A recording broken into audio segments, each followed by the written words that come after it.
Ardiansyah 28 tahun, dibawa polisi ke Rumah Sakit Bayangkara Palembang setelah diamuk warga karena merampas motor yang sedang terparkir di tepi jalan Sekibendung, Kecamatan Kemuning.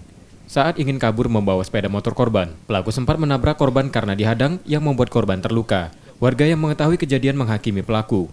Polisi menerangkan pelaku merupakan penjahat kambuhan dari kasus serupa dan pernah ditahan di tahanan Polsek Kemuning, Palembang pada 2017 lalu.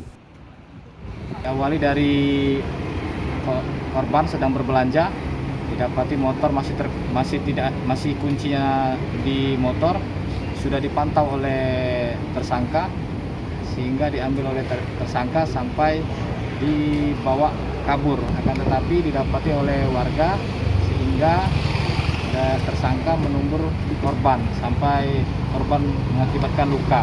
Pasal yang kita terapkan adalah pasal 365 yang mengakibatkan kekerasan yang mengakibatkan korban luka-luka.